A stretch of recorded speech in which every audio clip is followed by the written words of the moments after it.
What's up, everybody? Man, I sure would love to see y'all pretty faces, man. I don't know why y'all like to give us these names, the white letters with the black background. I don't know why y'all like giving us that. Y'all see me. Y'all see me, right? I bet people be like, why they be tripping about having to have the cameras on all the time? Like, what's the big deal about that? Well, I'm gonna tell you what the big deal is. It as a presenter, as a facilitator, it is more energizing when you can see people's faces. Right? It is. We enjoy it more as presenters. Like we get into it. And what that means is we're gonna be better. Like we're gonna be better at content. So it's for y'all good to turn y'all cameras on so y'all can get more out of us.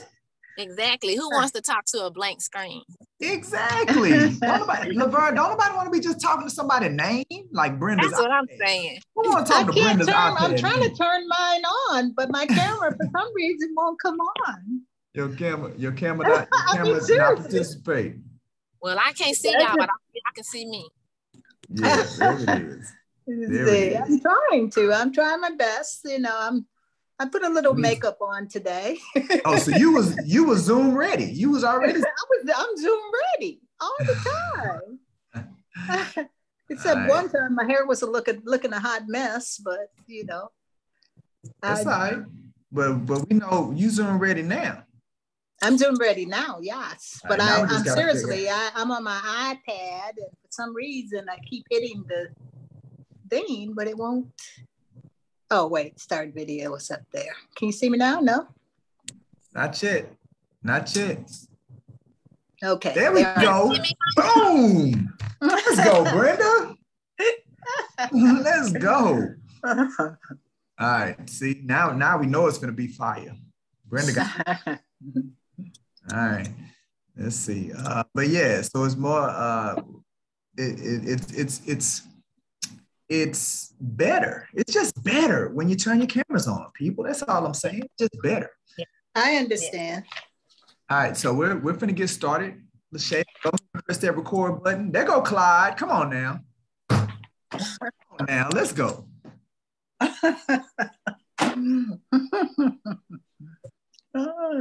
right. It's recording. Well, now if it say recording, it'll say it's recording. Is it recording? Okay, cool. Let's rock and roll. Let's rock and roll then, people. So look, over the last month, we've been focused on digital marketing, right? So we've kind of broke down different elements when it comes to digital marketing, right? And I know you all here, you know, people talk about, oh, well, you got to get better with social media. Or here, I got to get better with video. Or I got to get better with Instagram, right? So the reality is all of that are just components of digital marketing. And what you're really saying without really saying it is you need to get better at digital marketing, right? So what we're going to do today is for July, we looked at different elements, and then there's some additional elements that we're going to look at in August, which are going to be, because one thing, if you all don't realize, we never looked at video marketing, right? So that's something that we're going to tackle in August. So that's coming up. But before we went into August, we wanted to kind of put it all together what we've already discussed. So this one's going to be about strategy. So make sure you guys are taking notes, because this is how we're going to put it all together, and you can begin executing on it. So you can begin using it immediately. You know, I had a meeting with Mr. Brooks today in our executive and finance meeting. And one of the things that we want to focus on, we want to be very diligent in focusing on, is assisting you all be more active, more activity, because that's what to be successful in real estate, it requires you on a daily basis to have as much activity as possible. And what that means is the types of activity to where you're going to attract business. Put business into your timeline. And that's, and that's, you know, you guys hear me talk a lot about it. Touches, right? And for you all that have heard me talk about touches, a touch is any activity where you do one of three things, and it's a one-on-one engagement, where making someone aware of the fact that you do real estate. You are reminding someone, right? Because some people feel like, well, I told them once, so that's they should know. Like once I said I'm a realtor, then they automatically implanted it in their skull. So now they're never going to forget it, when that's not the case. As soon as you say it, they didn't probably forgot it 5 minutes later that you've done real estate. So you have to remind people that you do real estate on a consistent basis. And then the last one is that you have to ask for business.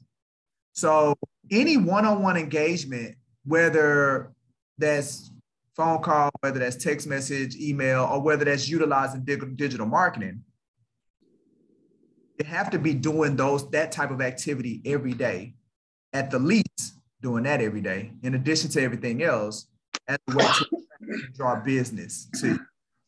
So that's what we talked about today.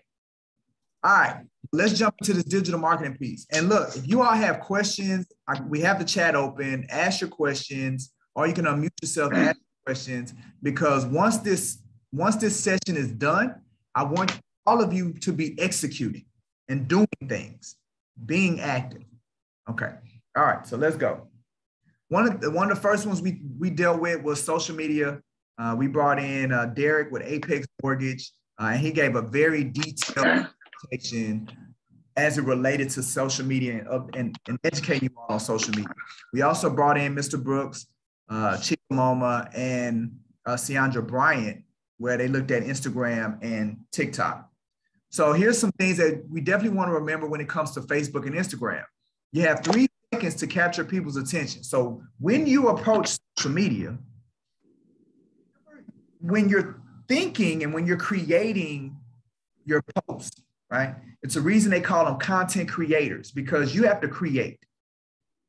If you're going to utilize these platforms, you have to tap into your creativity. As you tap into your creativity, you have to understand that you have a very short amount of time to convince somebody to pay attention to what you're doing and what you're talking about. And if you're not successful in the first 3 seconds of convincing somebody to do that, then you've ultimately wasted your time. So we want you to make sure that you're intentional about that as you're coming up with ideas and you're coming up with concepts. All right, so how do you capture someone's attention? Easy. Think about what captures your attention. All right, think about when you're scrolling up on Facebook, what causes you to stop? What are the elements that causes you to stop and pay just an extra bit amount of attention? Or what causes you to, or look at the opposite. What are some of the things that you see on Facebook to where you just keep scrolling? So there's 2 ways that you can approach it when thinking about it or coming up with ideas. When you're on social media, what are the elements that have you stop and pay attention to what somebody's doing? And then the reverse of that is, what are those elements to where you don't stop, you just keep going, you just completely ignore them? What are those? All right, pain points, hooks, and catchy headlines. Those are, when we talk about what are the things that capture people's attention, think about it, pain points. Like once you identify who your audience is going to be on social media, like for me, we'll use me as an example. I'm going to use myself as an example in a lot of this. My social media strategy involves capturing individuals that are licensed and they're thinking about making a change, or people that are considering getting their real estate license. So that's my audience on my social media, right? So now it makes sense why my handle is at CEO Coach Mike. You know, why I brand myself a real estate and business coach, right? Because those are the pain points. Real estate professionals in this business, what they're lacking is support. Many of them, they're not being supported. They're not getting access to the, you know, if they have an issue with their broker, they call their broker or somebody in their firm, they can't get anybody on the phone. So those are the different, so education and guidance. So those are the different pain points that I know that that are going to be attractive to my audience. So when you see posts on at CEO Coach Mike on Instagram, and if you're not following me, I encourage you to follow at CEO Coach Mike so you can see examples of what we're talking about. You don't have to guess. So you can go to at CEO Coach Mike on Instagram, because we implement all of the strategies are implemented in that Instagram account. The same thing with the Brooks and Davis Real Estate Firm, the Facebook business page. Implement these elements. And even with TikTok, at CEO Coach Mike on TikTok. So you need to, if you need examples or you need ideas of what you can do, they're right there for you to go take a look at. So look at the, when you go and when you look at that account, look at how I address the different pain points and the hooks and the catchy headlines in what we post. Also notice how often we post, right? Instagram, 4 to 5 times a week, we're posting something. Something's being posted on Instagram, all right? Whether that is a recap of what we did for the week, right? So that is, you know, one of the things that I do that falls in line with my at CEO Coach Mike brand is that I go running 3 times a week. So I'll post me, you know, running and kind of what my numbers are, or like as far as how long I ran and where I ran, and with a visual, a picture, and then I'll put a quote, connect that with a quote. So I'm posting that, you know, Tuesday, Thursday, Saturday, that's being posted. So that's another post. So that's right there. That's 4 posts between the recap on Friday and those running posts. That's 4 posts. All right. Then I post on TikTok 3 times, but I take that and then I'll post what we post on TikTok as a reel on Instagram. So that's 3 more posts, right? So now we're at 7 posts, right? Then we're advertising Monday Night Live, Realtor Life Podcast. So that's 2 more posts. So now we're at 9 posts, right? So when you go to SEO Coach Mike on Instagram, you know, we're 9 to 12 posts a week is what we're posting. So post. Now, here's the thing. I got a team of people that's posted. You're not going to have time to do 12 posts. You're not, right? But you can do 3 posts a week. You can do 3 posts a week, right? You can do 3 to 4 a week. That's doable. Even with your busy schedule. I know that's what y'all, I'm so busy.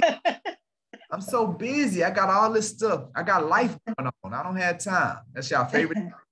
Whenever I ask y'all to do something, I say, hey, man, go out there and get these touches. I'm too busy. Hey, when your coaching sessions, I'm too busy. Hey, when you post on social media, I'm too busy. Okay, well, shoot, you sound like you too busy to make money. But you got to post, all right? And engage your audience. That's key as well, because it's social media. Sometimes it's as simple as just remembering the word, just breaking down the word. It's the reason they call it social media. It's a media platform that we can use for socializing, right? Posting is not you socializing. Posting, you doing what it's saying. You just posting, you just putting something out there. You're just putting something out for the people to see. That's posting, right? But if you're not going on other people's pages and engaging with them in DMs, if you're not going on other people's pages and commenting on their posts, if you're not responding to people's comments that are commenting on your posts and liking your posts, then that's you socializing on social media. So it's important that you do that. You got to engage. Because here's the reality. People will leave you. People will follow you, and then they will also unfollow you. So as you build, it's no point in doing all this work and all this effort, building this audience, and then you start losing people because you're not engaging with them. So you got to engage.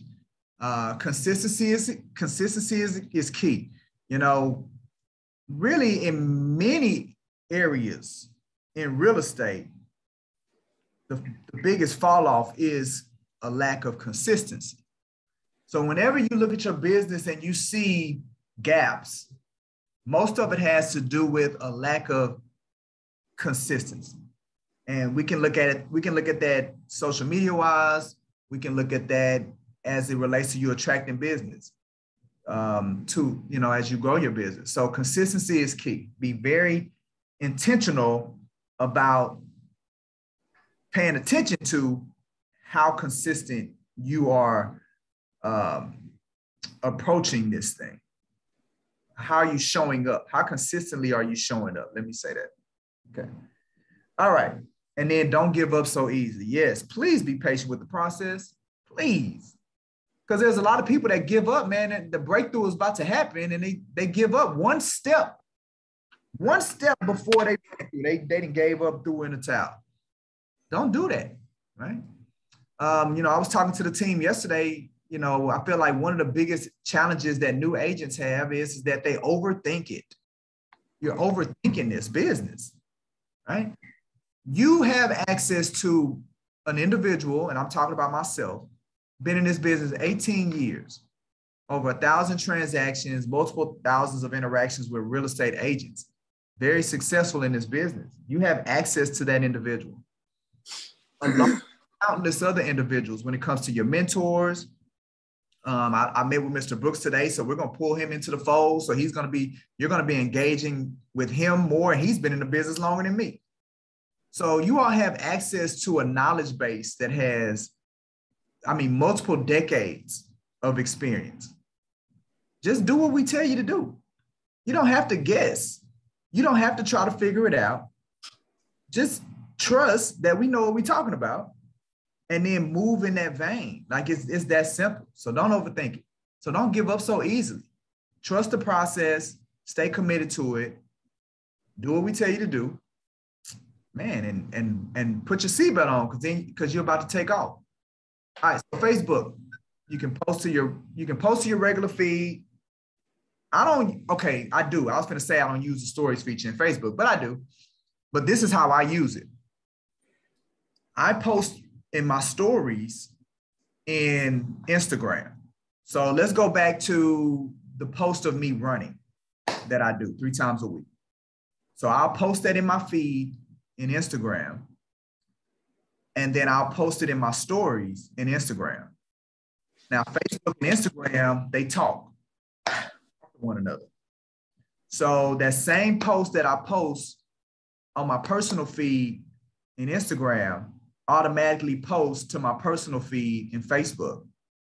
And that post that I post in my stories in Instagram automatically posts to my stories in Facebook.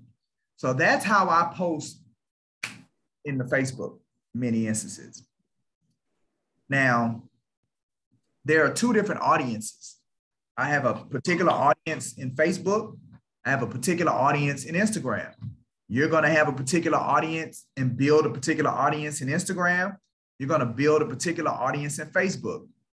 You can get away with duplicating content on Instagram and on Facebook. You can get away with that, right?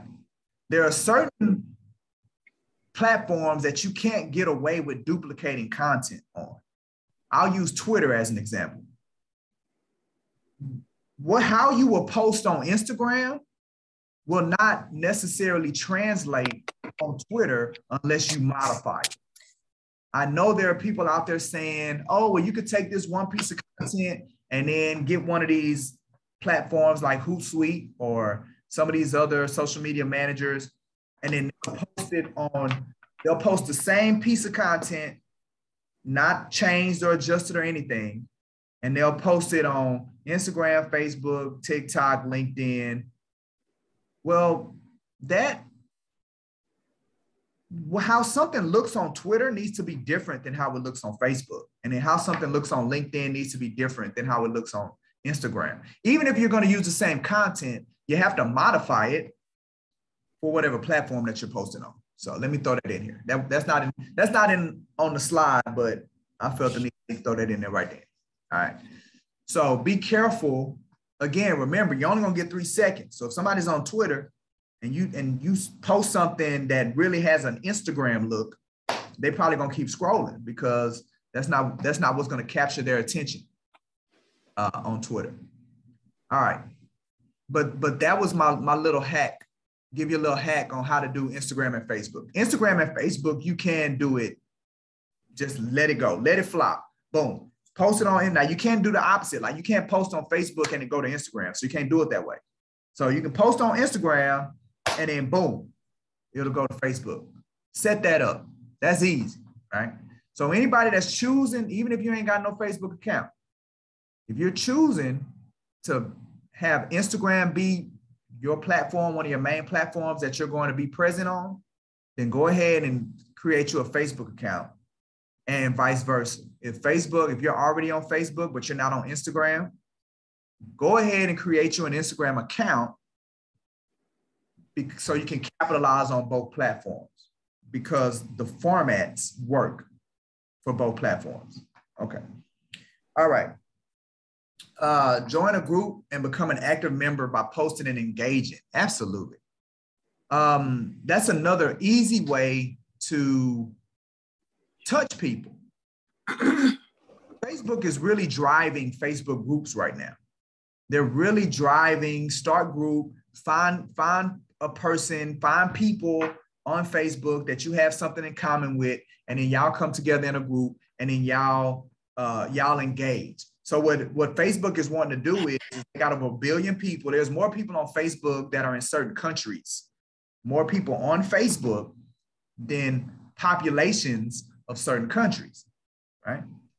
So, but Facebook understands that the only way to continue to keep Facebook relevant is that they're now going to have to start creating these pods. So Facebook's attempt to that is Facebook groups. So there's a lot of Facebook groups out there. Find you a group that you have that interests you, right? So like me and my family, we're into Little League Baseball. There are plenty of Little League Baseball Facebook groups out there. Join that group. You may be into, anything. You could be into pets. You could be into gardening. You could be into sports. Whatever it is that you're into, whatever hobby, whatever passion, whatever interests you, you could be in the movies. There's a Facebook group out there. Matter of fact, there's multiple Facebook groups out there. You need to go find them, you need to join them, and you need to engage in them.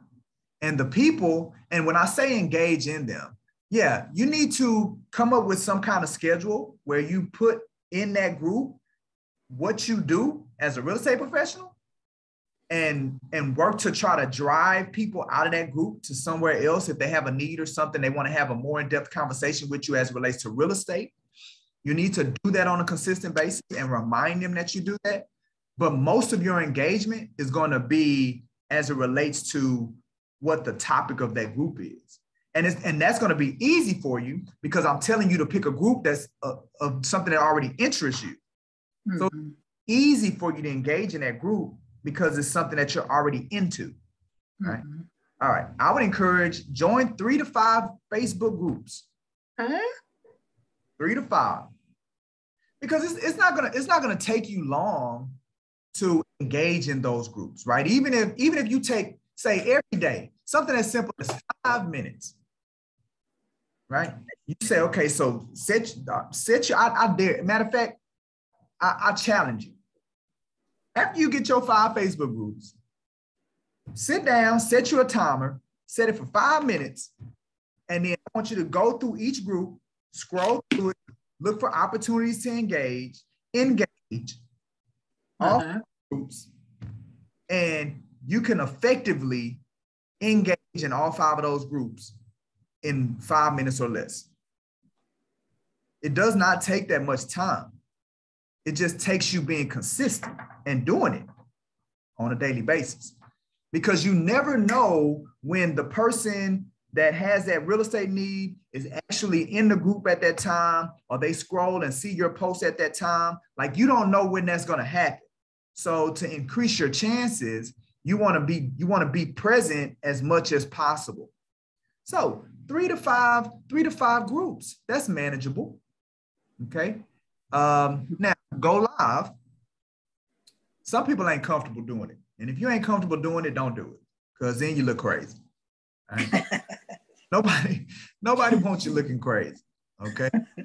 I feel like everybody can do it. Like, everybody can do it, but you just have to be confident, right? Be confident, and it's okay. Like, just be your authentic self. Like, that's the beauty of lives. Just be you. But people, again, overthinking it, doing too much, then now you look awkward and it ain't working. So don't. Just be your authentic self. But if you're not ready, then don't do it. Don't go live. But if you are ready, then go live. The way that, look at how we use our lives.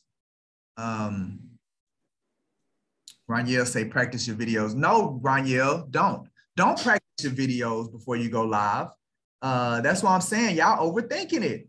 No. I'm just saying, like, you know, when I brief in the military, we actually practice. Okay, so if you look on YouTube, you'll see me on there, and we actually practice our face expressions, how we look. We had this one guy, when he would talk, we counted the ums that he said, like, just like a minute or 30 seconds, and you can actually see. I mean, that's just what I learned. And we had one guy always flick his nose, and it's like, gosh. So I don't know, that helped me. Raniel Sanders, are you listening to me? Yes, Michael. Yes, I'm listening. Okay, good. See, that's why I need y'all so I can look y'all in your eyes when I'm about to say something. All right. It's a difference between going live and video, right? So next week, we're going to be talking about video. All right. Yeah, if you're going to do a video, then yeah, you want to practice, you want to do all of that. But as far as going live, you have to look at it as, if somebody walked in this office right now and they saw me, I don't have time to practice before they walk in the office. Like, they gonna get me. Whatever I got going on right now, whatever I'm doing right now, they gonna get it, right? That's what a live is. A live is that you're letting somebody into your world at that moment. What are you doing right now? What you got going on right now? So a live is all about just being your authentic self, even with your ums, even with your picking of the nose, even with whatever you got going on. That's the live. Because guess what? You know what people are attracted to? They're attracted to human beings, right? They're not attracted to robots. They're not attracted to perfection. They're attracted to authenticity. So the live feature on social media helps promote the authenticity of what we have going on. The way that we use the live function at Brooks and Davis is B&D TV, Brooks and Davis TV, where we do our Monday Night Live, do our Realtor Life podcast. So we do the Monday Night Live on Mondays at 7, that call-in show. We do the Realtor Life podcast. That's that interview program that we do on Tuesdays. We have the Mastermind Through Tough Times, which is the more of the discussion, laid back, relaxed type of situation. And then once a month for the real estate career night, we go live on Instagram. So that's how we use the live functions, right?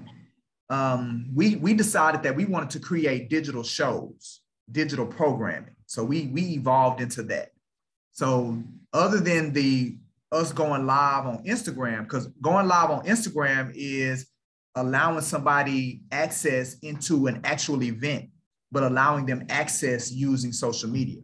So that's what we're doing with Instagram. But with the other ones, Monday Night Live, the Realtor Life podcast, and Mastermind Through Tough Times, we created a show, and that's our way of distributing or broadcasting the show. We're doing that utilizing live, going live on Facebook and going live on YouTube. Now, I don't go live on TikTok, but TikTok has a live function that you can go on as well. But if you are going to go live, going live is a way to be interesting. It's a way to be attractive and to attract people. You got to be comfortable, and you have to be creative on what you're gonna come up with and what you're gonna do. Some people are just arbitrary, and what I found it's hard to be consistent when you don't have a game plan, when you're just being arbitrary. What I mean by that is some people just, if they're out and about and they just randomly go live, like, hey, here I'm gonna go live and then random. But what I found is that doesn't typically have the shelf life versus something that's planned out. It doesn't have the shelf life when you're just arbitrary. So that's why we promote coming up with a schedule and coming up with a plan, and then begin to execute. Then you have a better chance of having a consistent shelf life. And through that consistency, that's how you're going to build your audience, build your engagement. And then as you continue to do that, then you're going to begin to realize you'll begin to start getting leads, right? You'll begin to start getting leads. So the leads come because people say, oh, well, you get leads from social media. You do get leads from social media, but it's not in the beginning, right? It's a process. So you have to get on it. Then you have to build your audience. Then you have to be consistent. And then you run it, and then you connect that person that has the need. And then now you've made them comfortable and convinced them finally to engage and reach out to you. And then boom, that's how you get the lead. So it takes time for that to materialize. It isn't, all right, I'm going to start me an Instagram account. I'm going to send out 3 posts. Boom, I got somebody hit me in the DMs talking about they want to buy a house. That ain't how that works. It takes time. You got to stick with the process. You got to stay with it. All right, so live is an option. Use the events feature. Yes, but guess what? The only way that the events feature works, and they have an events feature in Facebook, the only way that works is that you got to be putting on an event, right? So that's a whole separate piece of the strategy. You can say, for instance, if you're going to put together a home buyer workshop, all right, now that's an event. You can have that in a location. You can have it here at Brooks and Davis, home buyer event. We'll use the pre-homebuyer session. Yeah, let's do that. Let's use homebuyer session that we do, that I need y'all to be pushing more, that I need y'all to be taking more advantage of, the pre-homebuyer session. All right, we do that every month. It's designed for people, for buyers that are in the discovery phase of their process, okay? Listen, the hard work has already been done. Studies show that the average home buyer starts their search 12 months before they buy. So what that means is there's a long discovery phase. And guess what? That's where the realtors are, that's where the buyers choose and connect with their agents. They connect in the discovery phase. They connect prior to talking to the lender, prior to understanding how the process works, prior to being ready and being pre-approved. They connect with the real estate professional way before that. So the pre-homebuyer session is an event that attracts people that are in the discovery phase. And then when you attract those people that are in the discovery phase that aren't working with a realtor, then now you can walk with them through the rest of it, through the talking to the lender, the pre-approval, working on credit, saving money, paying down debt. Like now you can walk with them through the rest of the process to get them loan ready, right? But they connect with the agent in the discovery phase in the beginning. So the pre-homebuyer session is an event that we do monthly to attract those kind of people. Well, guess what? Now you can take it. You can take the pre-homebuyer session, and the next one that we have coming up is August 20th. You can take that event and you can create a Facebook event on your Facebook that says pre-homebuyer session. It says the date, it says the time, and now you can start getting registrants for the pre-homebuyer session. People who you can control, who are now in your audience, that are in your sphere.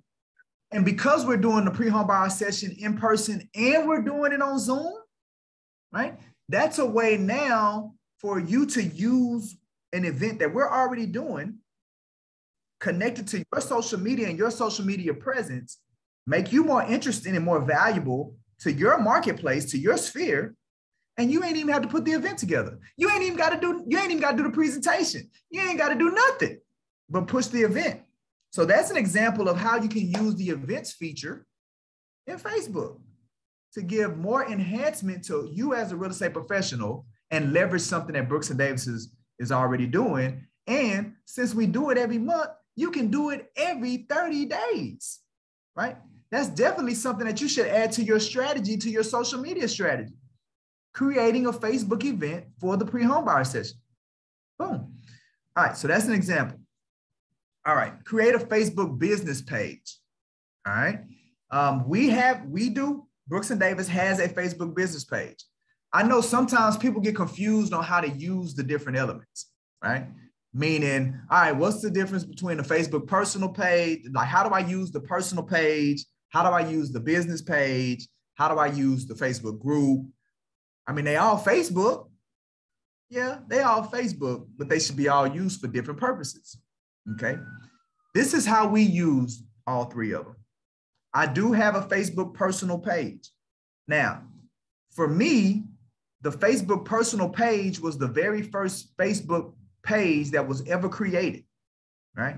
So I was on Facebook before they had the business page option, before they had the groups, before they had all that. You just created your personal page. So I got a personal page. It's been there for years. I got friends for years. So we're going to still leverage what we've already built. That's why I still post on the personal page. Now, what do I post? I post personal stuff, right? I'm running with my, I post that on the personal page. If I got stuff going on with my children, like lately I've been being lazy, right? What I do is I let my wife post on her page and then I just share it on my page. That's what I've been doing lately. So I've been real lazy lately. But when we got stuff going on with the kids, when we got stuff going on with the family, that's the stuff that I post on the personal page. But what I also do is when we go live, so Monday Night Live, I post that on the personal page as well. That's the only show that I go live from. I go live from my personal page as well. Okay. And I do that just so I can have that little bit of real estate connection. Like I still need the people on my personal page to know that I do real estate. It's a constant reminder. So that means at least once a week, people are going to be reminded that Michael G. Davis is in real estate. At least once a week when they see that Monday Night Live feed that come through. So that's how I use the personal page. Like I said, I do it because it's been there forever. If I had to start from scratch right now, would I create a personal page? Probably not. I'll probably just create a business page. But that's why I use the personal page. The business page. So we use the Brooks and Davis Facebook business page as a bulletin board, right? What does that mean? The point of that page is to just be there to show what we're doing at Brooks. And so it shows our events, it shows our calendar. We go live to the page. Like it's a bulletin board. It's not necessarily there for engagement. It's not necessarily there for back and forth. It's to showcase what we have going on. That's what that page is for. Okay. Now the Facebook group, that's where you want to engage, right?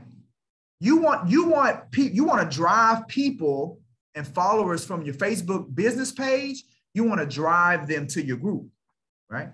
So we created, so this is outside of those 5 that I said you need to go follow. We created our own Facebook group. And inside of that Facebook group, we drive people and we invite people to it. The Facebook group is like your VIP. It's for the people that want to be on a more intimate relationship with you digitally. You invite them. Well, come into my group, come into VIP. You're going to get more access. You're going to get more engagement, right? that's where you engage, where, you know, for us on our Facebook group, we post in there every day, every single day. We post a question. We're prompting the people in our group to be engaging.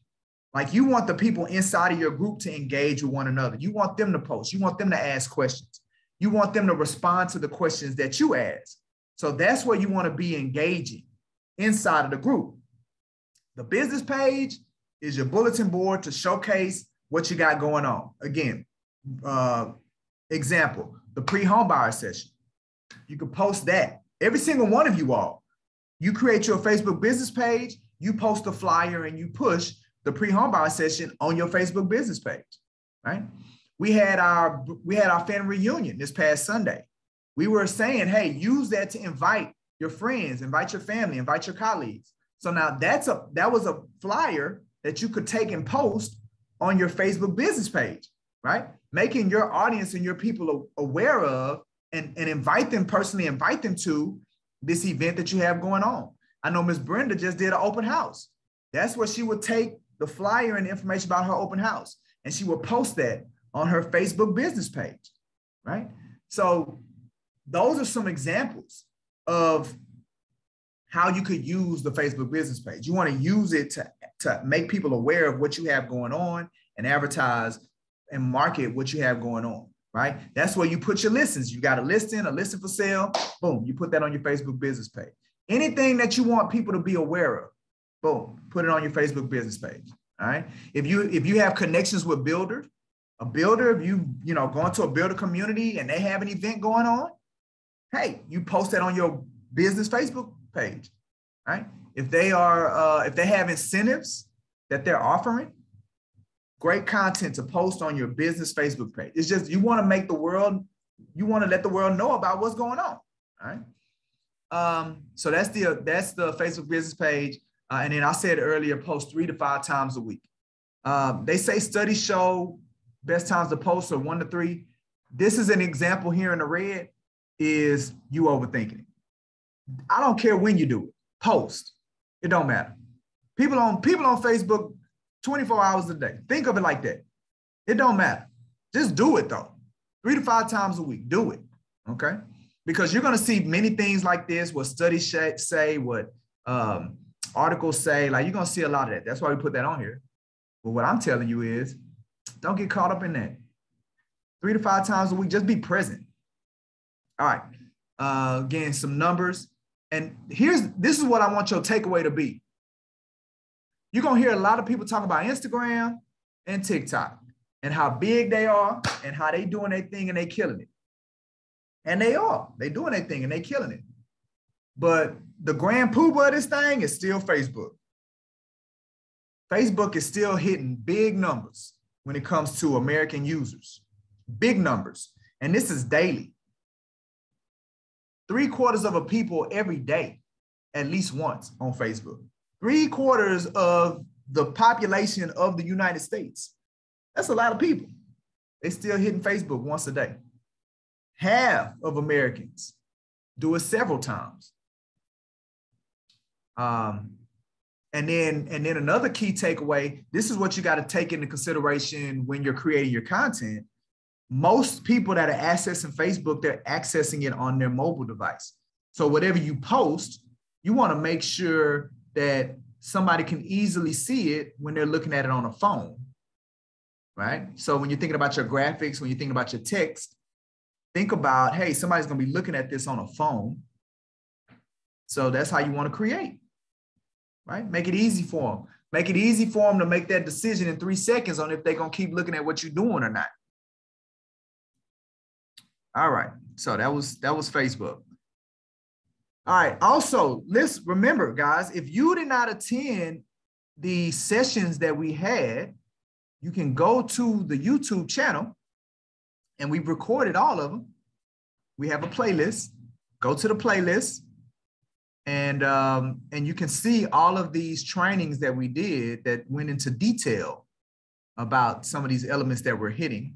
If you're having a hard time finding it on YouTube, don't worry. We got the Wizard of Oz, Mr. LaShavia Dean. She'll handle any of your needs. Whatever you need, she'll help you. So if you can't find SEO Coach Mike on Instagram or the TikTok, or you can't find a playlist on YouTube, hey, the wizard. That's my new name for LaShape. She's the wizard. She the whiz. Whatever you need, she can grant it. And then that's another, our YouTube channel, right? Again, thinking about what you're going to use the platform for, we use our YouTube channel as a library, a digital library where you guys can go back, and not just you all, but just any real estate professional can go back and they can look at the trainings of how we educate the marketplace. Like, that's our approach as a brokerage firm on how we want to attract agents. We want to be seen as a resource of knowledge that people can tap into, and consistent knowledge, always going out, because we know that's one of the pain points of agents. They don't know enough. They feel like they don't know enough. And reality, they don't know enough. That's why they need to tap into our experiential knowledge. All right, email it. No matter what or where you decide to post, you need to catch your headlines. All right, yeah. So a lot of what we just talked about when it came to social media posts, you're going to apply the same techniques with email, because the only difference is in social media, you get the caption is what people see, and that'll decide if they want to hit that little button that says more, right? Because maybe they give you a little bit, but if you get interested, then you got to hit that more button, and then it'll show you the whole caption. So you only get a little bit right there. So that needs to be something that talk about pain points. That need to be a hook. That need to be something to convince these people to look more. Or inside of your visual in the post, it need to be something there. But what most people do is they'll see the picture and then they'll look at the caption, right? So you got to put some thought, especially into your caption. Like, you got to put some thought into it. And especially if you're going to have a long caption where you want people to read, well, you're only going to get a half of a sentence to convince the people to keep reading. Well, in email, you got the subject line. You better convince them in the subject line. You better convince them to open that email in the subject line. You better hit them with some kind of pain point, some type of headline that is going to answer the question for them. Why should I open it? Right? You got to answer the question, why should I open this email? You got to answer that question in the email subject line. So that means now, before you start emailing people stuff, you got to ask yourself, why would somebody open this email? Right? It ain't just because they know you. It ain't just because they like you. That ain't why people do what they do. People do what they do because it's about what's in it for them. It's human nature. And whether people want to admit it or not, I don't care, because I know it's the truth. We selfish, all of us. We care about ourselves, right? Hey, look, we was made this way. Come on, man. We was born this way. Self-preservation, period. So look, stop running from it. It is what it is. It don't make you a bad person, a mean person. It is what it is. So if that's the case, if you want somebody's attention and you want to influence them and you want to persuade them, then you can only do it by using something that already influences them, something that's already interested. That's why the pain points are important. It has to be something that they can relate to. So that means, and so here's another thing, whether you're posting on social media or whether you're sending emails out, you cannot have a goal that you're going to get everybody. That's something else that frustrates y'all. Well, you all get frustrated because you get dissatisfied with low response rates because, only one person commented, only a few people viewed it, or only a couple of people opened it up. So you get discouraged. And the reason that you get discouraged is because before you press the post button, what you had in your head was, oh yeah, everybody gonna like this. Everybody. And then when y'all get that email open rate that say 2%, y'all be like, oh no, they don't like me. I'm not doing this anymore. I can't handle this kind of rejection. Stop it. All right. You don't want big numbers. You're not going to get big numbers anyway, because guess what? Not everybody has a real estate need. Not everybody. Matter of fact, most people are not are not going to have a need of what you offering. They not. Now, just because they don't have a need right now, don't mean that they're not going to have the need in 30 days or 6 months or 12 months. It's about timing. So that's why consistency is important, because you don't know when the person is going to have the need. But this is what I believe. I believe that everybody has the potential to give you at least 4 referrals a year is what my belief is. And that's whether them using you or whether they send you somebody that they either know or they either had a conversation with or ran across or something like that. I believe that everybody has the potential to do that at least 4 times a year. All right. Now, the way that you tap into it, you got to be consistent, right? When that real estate need presents itself to them, they need to only think about you because they've seen you so much. When they have that conversation with whoever they having that conversation with, whether that's their cousin or their brother or their friend or just somebody in the grocery store, they need to immediately be like, you know what? Because you know us, man, we like putting people on. So like if I run across somebody in Kroger and they're like, yeah, I'm thinking about buying a house, then I get that feeling on the inside like, man, I can provide value. I can put these people on somebody because I know somebody. They're going to want to do it, right? I know somebody, man, he do pesticide. I can go in Kroger right now.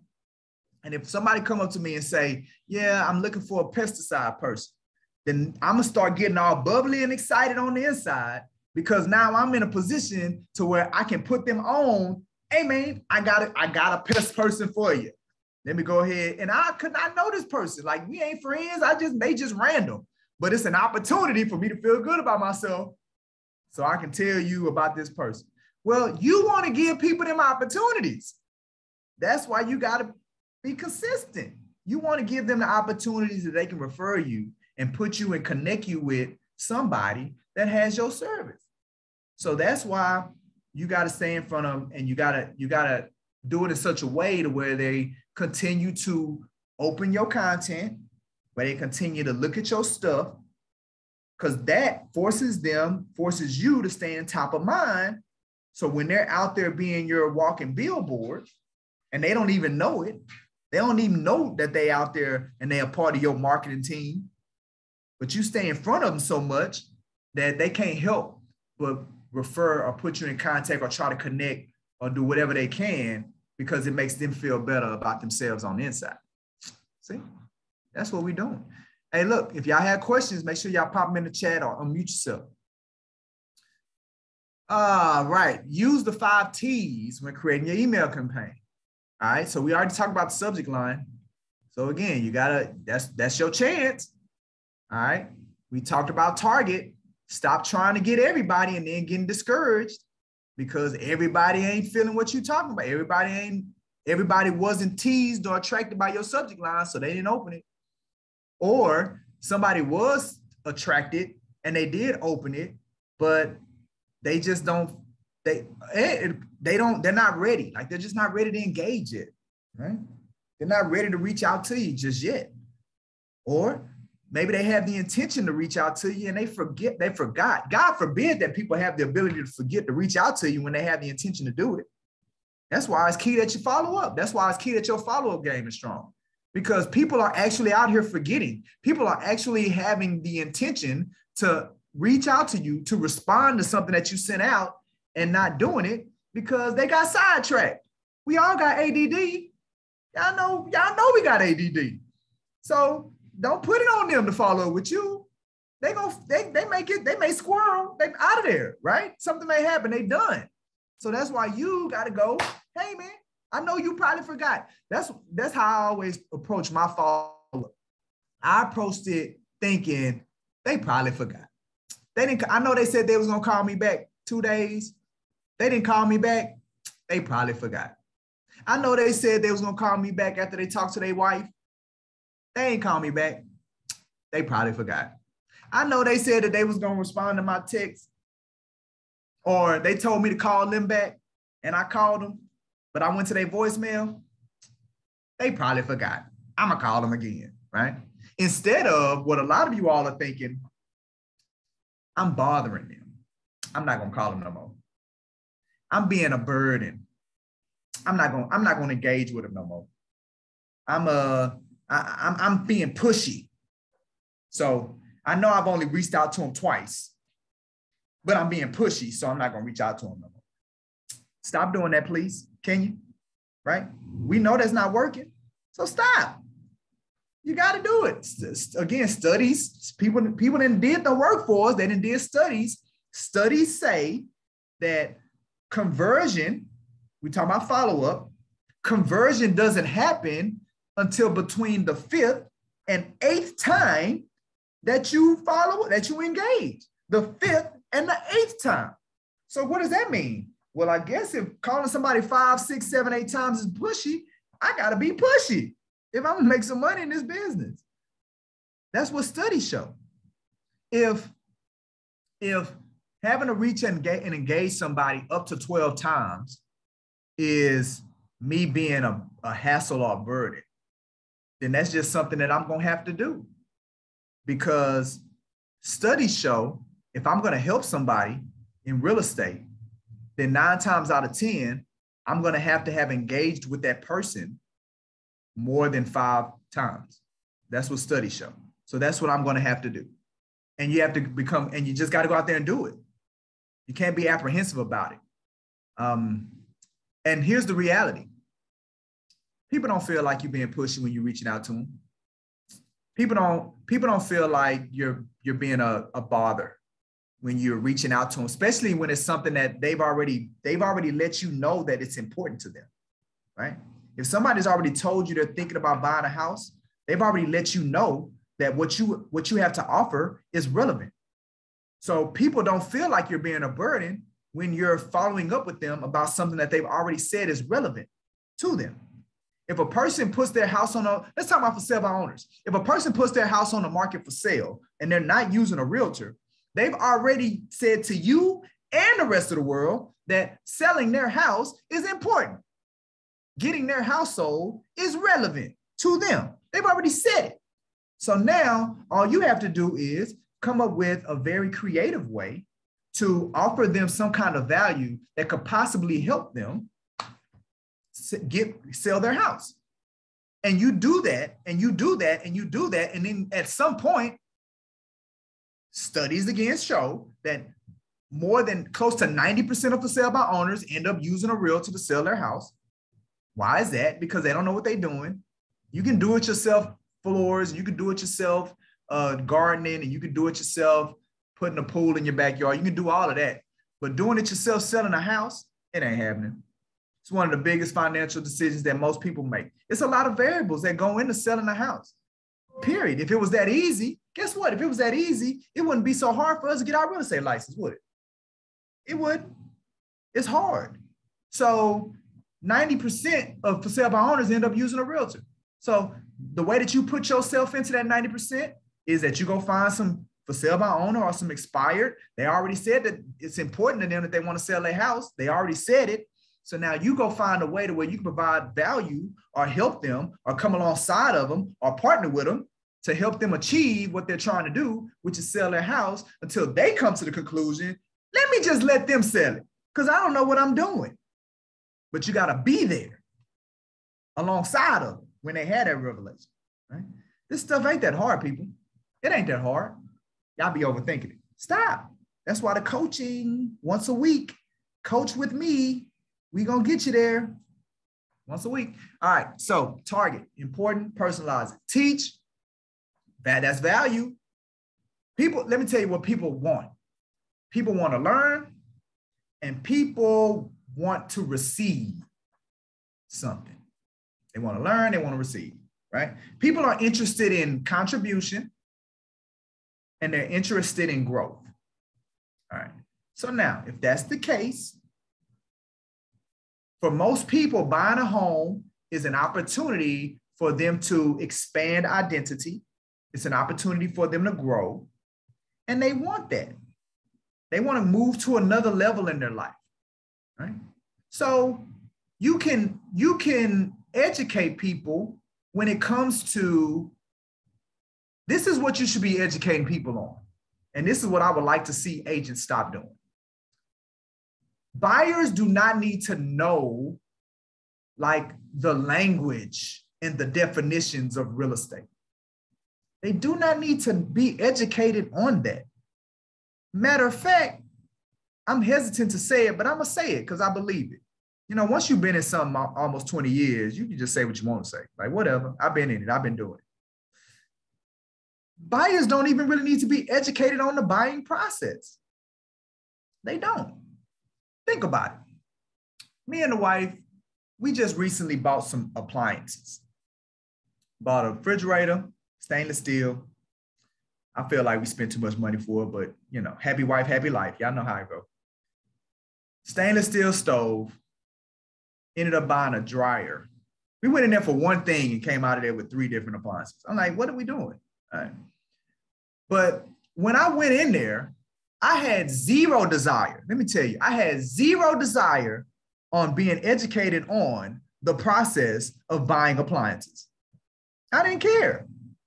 And when I say the nuts and bolts of it, like the technical aspects of it, like all right, so when we first get the refrigerator, it goes through this process and we clean it and then we put it in the back office and then we have these particular Lowe's terms that we use to categorize. I don't care about any of that. I just want to buy a refrigerator. And here's the other thing that I care about. I want to make sure that I'm not getting hosed. What does that mean? Meaning getting taken advantage of. I want to make sure that I'm not overspending. I want to make sure that this isn't a bad decision. Like, I just want to make sure that I'm not making a bad buying decision. That's what buyers care about. They don't need to be educated on the process. They don't need to be educated on all these sophisticated terminology that we use as real estate professionals. Let me tell you what they do need to be educated on. Why it's a great decision to buy a house. That's what you need to be educating people on when it comes to social media and your marketing. You need to be educating them on why renting is bad, owning is good. And this is why. This is why owning a home is better and why it's better for you. And this is why it's going to enhance your livelihood. And this is why you should talk to a realtor or talk to a lender. This is why you should begin the process. This is why you should strongly consider, because it can change your life. Buying a house is life-changing. And don't we all want a little bit of life change? We all, what the people do too. So you be that person. You be that person that gives them hope, right? Because you know most of them watching the news, and what the news got you doing, being afraid. Here come the recession. I don't know who says it. Who decided it was a recession? Who keeps saying it? Because I can't find them. And where the evidence to back it up? When is it going to start? What's it going to look like? Who knows? But everybody knows a recession. That's everybody know that. And that's what everybody looking at too. And everybody, the market about to crash. The housing market about to crash. Is it? Who told you that? You got a what they call that, a magic ball? You can tell the future? You got prophetic skills. Who told you that? That the market about to, but I mean, back in 2009, we had the recession back in 2009, and it's completely different. Completely different. You know how I know? Because I was in real estate in 2009, 2006. I seen it. I knew it's completely different dynamics, right? So that's what the people looking at. So you be the difference. You provide hope. You provide inspiration. You provide guidance. You provide demystify. Because this is what I do know. Whatever the market is, good market, bad market, buyer's market, seller's market, recession, depression, appreciation, whatever. There's always somebody buying houses and there's always somebody selling houses in whatever market. All you got to do, you got to find the buyers and the sellers. And then you go help the buyers and help the sellers, whoever they are. So we call that a shift. So that's what it's really about. Is the market shifting? Yeah, the market's shifting. It ain't recession. It ain't nothing to be scared of, but it is shifting. So that just means that we now need to go find who the new buyers are going to be and who the new sellers are going to be and go help them. so we can keep this thing going. Fear ain't never helped nobody. All right, so we got to teach them, test. Yeah, you can test subject lines. I know it depends on whatever email software that you're using. You can do A/B testing. But that can, again, that's one of them overthinking the things. Just do it, man. This is how you know if it's working or not. Did somebody see your email? Did they open it? This is how we found out that our stuff was working. We'll just be out random, just randomly meet somebody we knew, maybe somebody I went to school with. And they'd be like, oh, what's up, Mike? So they used to call me Mike D when I was at Prairie View. So they'd be like, Mike D. So whenever I hear somebody say Mike D, I'm like, oh, you know me from a long time ago, because don't nobody call me that no more. All right. So then you run into them and, you know, you do your pleasantries, you're catching up. And then they'll be like, yeah, man, I get your emails. Now, that's how you know your stuff working. Yeah, man, I see you out there running, man. You be out there, man, you be out there running. I'll be seeing you on Instagram. That's how you know that it's working, right? When you're out and people start recognizing. Now, when you really know it's working, when people recognize you and you don't know who they are, you're like, man, who is you? But you know, you don't tell them that though. You be like, yeah, what's up, girl? Like you don't know their name. But you be like, what's up, girl? Yeah, I know. They be like, yeah, I see you on Instagram all the time. You posting your stuff. You know, we gonna come to that next pre-homebuyer session. We wasn't able to make this one. Oh, no worry, you know, we gonna keep posting it. We got the next one coming up. Boom. That's when you know it's really working. Because people seeing you that you don't know. Right? That's the only way that you can know. People talk about analytics and looking at your analytics and your likes and your posts and all this other stuff. Hey, that stuff only works. It only works if people are paying attention and paying attention long enough to where when they have a need, it's easy for them to reach out to you. It's easy for them to remember you and reach out to you. That's how you're going to know it works. And the only way that you're going to be able to know that works is by continuing to do it. You just got to continue to do it. Don't get caught up in the analytics. Don't get caught up in the numbers, right? That's just stuff that social media platforms are using to continue to sell y'all on the fact that y'all need to stay on their platforms. And then they also try to use it to get y'all to invest money in through these ads and all this other stuff so y'all can get more views and all this other stuff. When in reality, the only way you really know if it's working is if you in these streets and people is talking back to you and they telling you that they paying attention to you. That's the true test. Are people paying attention? Are they still paying attention to you? All right. All right, and then tracking. So same thing. So I hit testing and tracking the same one. All right, let's see. 8 steps when creating your email campaigns. I think I talked about all this already. I'm gonna skip that. All right, so keep these steps in mind when creating your flyers. And that's what I'm saying. So we hit social media, we hit email campaigns, we hit flyers. And the reality is that it's the same on all of them. It's the same, right? It talks about defining your goal right here with email campaigns, and it talks about setting a goal when it comes to flyers. Same thing with posts. Who's your audience? What you trying to tell them? The end. Who's your audience? What is it that you're trying to tell them? What is it you want them to do? Right here, it talks about define your goal, an email campaign. Again, define your offer. What are you going to give to them? Again, you can use all 8 of these techniques in social media, email, flyers. You got your goal, define your offer. Remember I said earlier, people are selfish. They care about what they want. That's what the offer is. Figure out what they want and offer it to them, right? Build your list. That's audience, right? Determine your target audience, flyers. Build your list, audience. Who's your audience? Build that audience. Capture it, right? We got to capture the content. We are in the information age. The most valuable companies are companies that have information, that hold people's information, that holds people's data. The reason that Facebook is so expensive, so valuable, is because it got over 1 billion people's information. Right? Why is Google so valuable? Because it has It's a library of unlimited information. Google knows everything, right? We're in the information age. That's what's value is. So the value in your business is who are the people and where's their information and how much of that information do you have? And what do you do? What can you do with that information to continue to understand them and to engage with them? So that's build your list.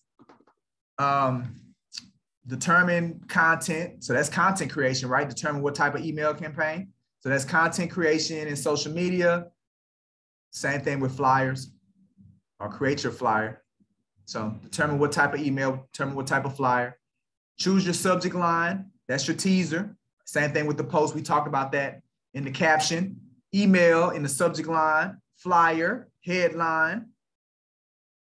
Design your email, design your post, design your flyer, test your email. You never really know. You don't know what kind of response that you're going to get. Just send it out there, man. Do it. Be consistent. Be consistent. Stay in front of people's. Some stuff's going to hit. Some stuff ain't going to hit. It is what it is. There is no magic formula. And I think that's what it is. Like, people are looking for a formula because they want to take the easy way.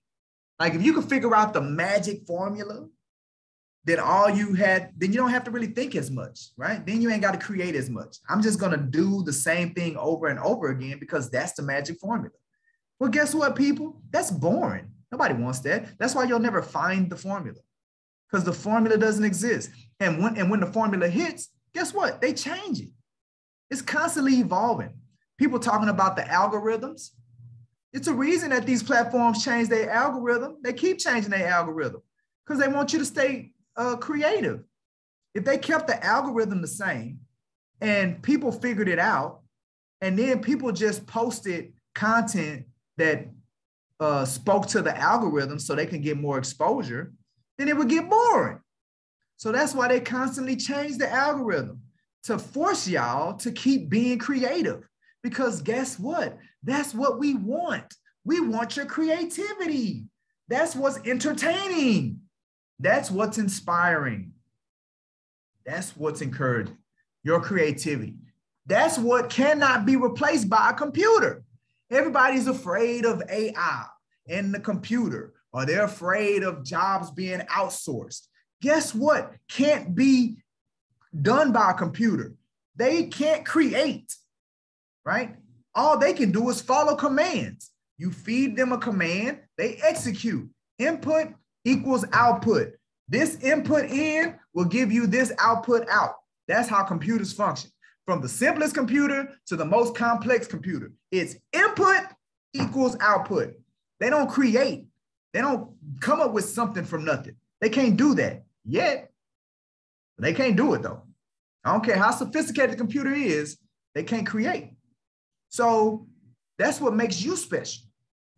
And they can't outsource. You can't outsource creativity. It's too expensive to outsource creativity.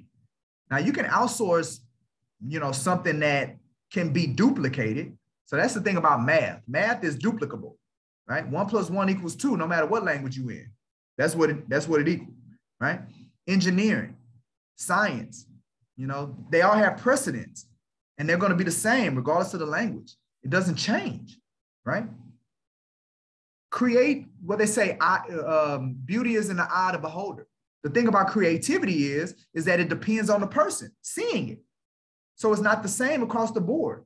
Some people going to like it, some people not going to like it. And it's going to be different for everybody. That's why creativity is where it's at. So you got to forget the testing. Who cares? Do it because you thought it was creative. You thought it out. You had a plan. There was an outcome, a particular outcome you were trying to achieve. You thought through it. You used some creativity. You put it out there, and the people that respond, you tell them thank you and engage with them and see if you can help them. And then the people that didn't respond, don't worry about it. Maybe you'll get them on the next one, get them on the next post, get them on the next email, right? And then when they do engage, and when you get them, then you take advantage of it, you leverage it, right? And then schedule your email. That helps you be efficient, get organized. Don't worry. I think as I think about it, we're going to talk organization. We'll probably talk about that in September. being organized, time block, getting schedules, getting calendars, doing all that stuff. Because y'all keep telling me how busy y'all are. And that's not a problem. It's okay.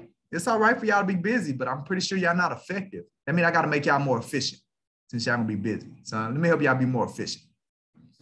All right, so websites where you can create flyers, Canva, Poster My Wall. Those are the ones that we use, Canva and Poster My Wall. We use those the most. They don't cost anything. They do have upgraded versions, but for the most part, they don't cost anything. We use Fiverr. Fiverr is you pay somebody else to do it. And eventually I want to get you to the point to where you are paying other people to do your design. You just tell them, you still got to come up with you still got to be the creative. Like they're not going to create it for you. But what you would do is you come up with the vision and then you just ask them to put it on paper for you. But you still got to come up with the concept. Well, I want you to get there because as real estate professionals, I need you out there doing business, being active. Designing flyers and designing marketing material don't make you no money. Or let me take that back. It'll make you money, but you make more money doing other stuff. So I'd rather you pay somebody to do this and you go do the other stuff that's going to make you more money. The other stuff that only you can do. See, somebody else can create the flyer, but there are activities that only you can do. And them the activities that I want you to do because those are activities that give you the biggest bang for your buck. All right, here's some websites. All right, Instagram. Look at that. Don't overthink it. Boy, come on, man. I didn't even know it was in a presentation. It is, though. Stop overthinking it. You're thinking about it too much.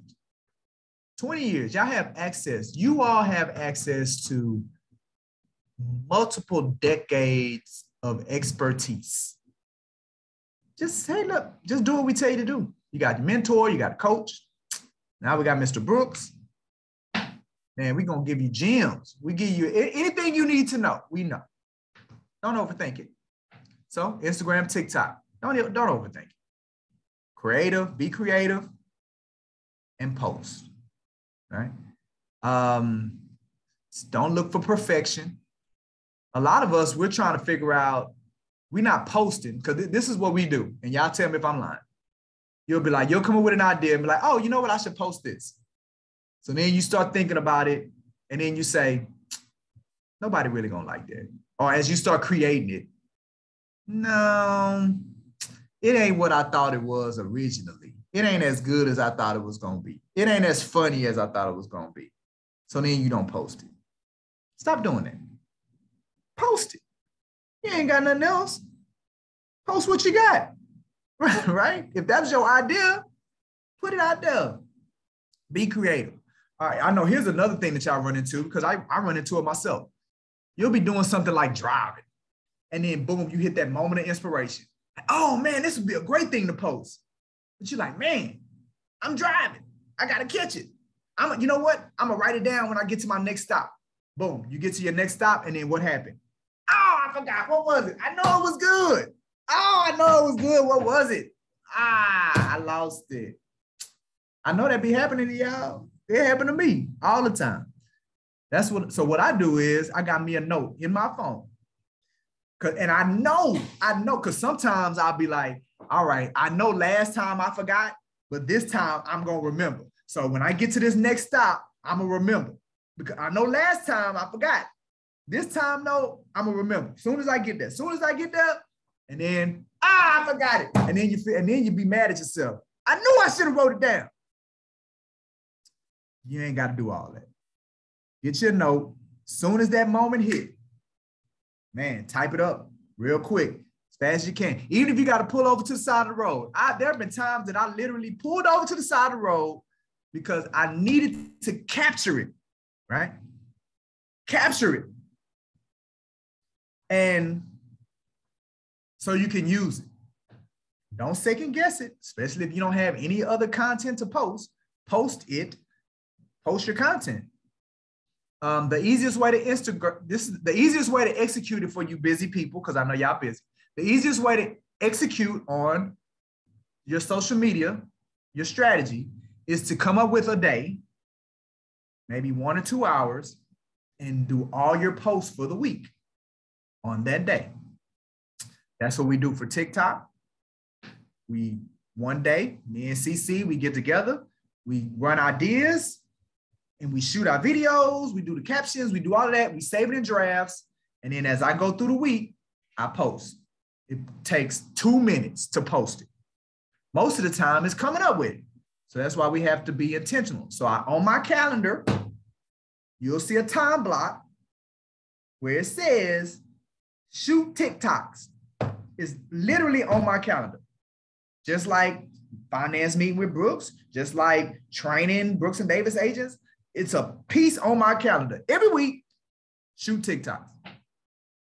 When it comes to the other social media platforms, guess what? Every Friday, 2 hours, digital marketing meeting. And what do we do during that meeting? Come up with all the posts and the content that we're going to do for the week across multiple platforms, across Facebook business page, across Facebook business group, Instagram. We come up with all the content in a span of 2 hours on a Friday across multiple platforms, right? Facebook business, Facebook group, Instagram, YouTube, TikTok. Well, not TikTok, we do it on a different day. Come up with all the content, 2 hours. And then as we go through the week, guess what? We post it. Don't take that much time. So that strategy works. Do that strategy. Figure out which platforms you're going to hit. Instagram, Facebook, TikTok, I don't care. YouTube, it don't matter. LinkedIn, I don't care. Twitter, it doesn't matter which ones. Pick one or two or three, however many you have the bandwidth to manage, right? And then pick a day, every week, same day, do the same day, every week, same time, every week. Take you about an hour, 2 hours. I'm okay with that. And come up with your ideas and your content for all your platforms, for your different days, and do them. Create them. Save them in your drafts. So then when you go through the week, after the 2 hours is over, and you may have a good 3, 4, 5 posts, boom, then you begin executing them and you begin posting them. So don't overthink it. We already talked about being authentic and genuine. Do you, man? Stop worrying about if somebody gonna like it or not. Who cares, man? It was your thought, it was your idea. Put it out there and let's see what happens. Post. Consistency isn't key. I cannot say it enough. Consistency. Consistency is killing realtors. Consistency is killing realtors, right? You do it for a little bit and then you stop doing it. Until somebody like me come in and challenge you. Why you ain't doing it? All right, I'm gonna start doing it again. Then you do it again for a little bit, then you stop doing it. Until somebody come say, what happened? You was doing this. I'm gonna do it again. And then you do it again, and then you stop doing it. Consistency is killing, because every time you have to start over, you gotta start over your momentum. See, momentum is created with consistency. So when you're doing something, then you're building energy, you're building momentum. So that means when you stop doing that thing, then the longer it takes for you to start doing it again, you're losing energy, you're losing momentum, you're losing traction. From what you created, you're losing it. So now, guess what? When you get triggered again and you start doing it again, now you got to start building momentum again. You got to start building energy again. And guess what that's going to do? It's going to take you longer to achieve your results when you do that.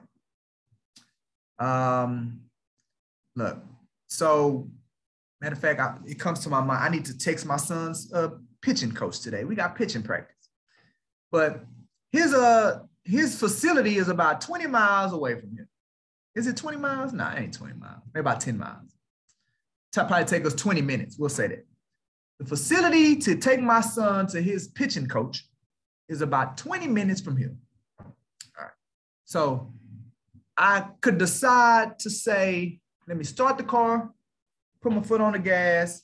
Now, this is in an ideal situation. There are no street lights. There are no stop signs. There's nothing. Boom. I can just put the gas and we go. It take me 20 minutes. Or I could say, start the car, put my foot on the gas, but every couple of minutes, I stop. I get distracted, right? I'm driving. Oh, I stop to look at my phone. All right, then I'm driving. All right, I stop and I talk to somebody outside on the street. All right, then I'm driving, and then I stop. Now, if I did that the whole way to my son's pitching coach, which one is gonna get me there fast? The one where I kept driving, or the one where I stopped every couple of miles or whatever, and then had to get going again? I know, it's a rhetorical question. I know the answer already. Well, that's why it's taking y'all so long to achieve the results that you're trying to achieve, because you're not being consistent. You keep stopping and starting. That ain't gonna work. It's not gonna work. So I know there's a multitude of things where you got to keep being consistent, and we're talking about social media and you being consistent in that. But if I really had one to hang my hat on, be consistent with meeting with me every week in your coaching session. Be consistent with that, whether you done did your homework or not. Be consistent with seeing me on Zoom, right?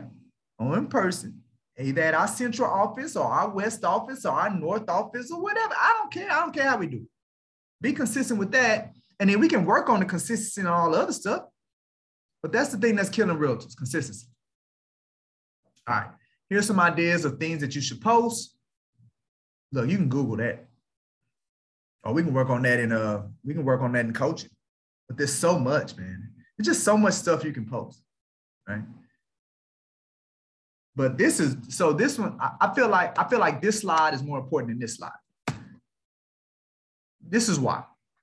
Whatever you decide to post, right? We gave you a list of 11 things. It's a whole lot more than that. But this is what I want you to be thinking about. Whatever I post, is it entertaining? Because that's why people will look at your stuff. It's entertaining, right? Is it informative? Because that's why people will look at your stuff.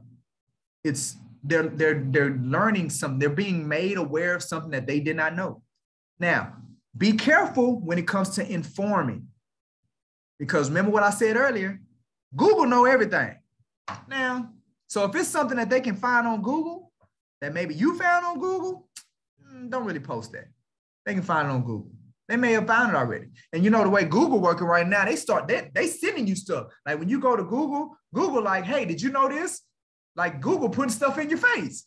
So they may have been made aware of that already. The stuff that you need to inform people about is hyper-local stuff. Hyper-local. That's why I mentioned about the builders. Builders are running the. I know every now and again I would get a post from one of the sales counselors at this was what was this? DR Horton, and they would post about a special that they were running. They would text me about a special that they were running. Now that's great information for me to inform my social media about, right? They can't go to Google and find out about it. The text came to me. I'm the bearer of the information. That's the kind of stuff that you want to inform people about, right? Especially if it's relative. I mean, think about it. There's somebody that's on your social media and they're thinking about buying a house, and all they've been seeing from other realtors is, hey, help me, call me. I'm gonna help you buy the house. I helped this person buy their house. Hey, watch this video of the person in the closing. Here's the definition of earnest money. Like this is what they're hearing.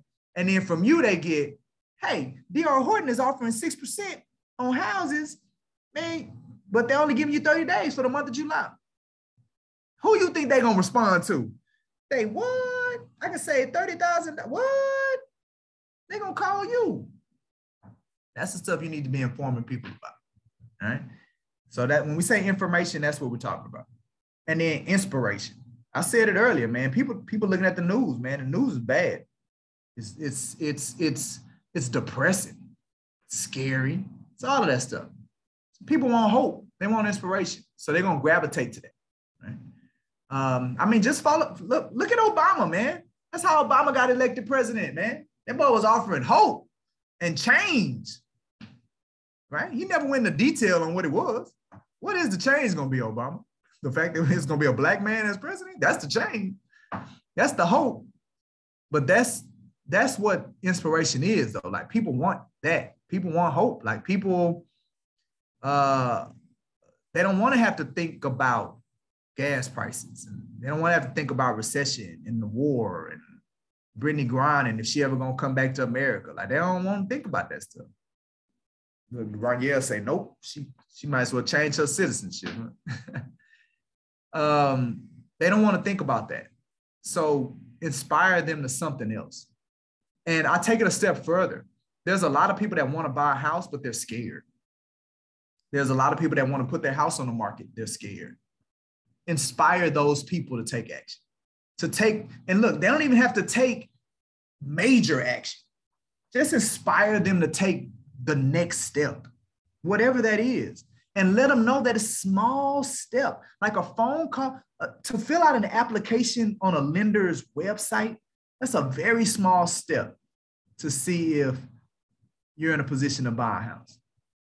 To visit a particular website to learn more information, or even to hit you, to reach out to you in the DM to tell you what challenges that they've run into. That's a small step.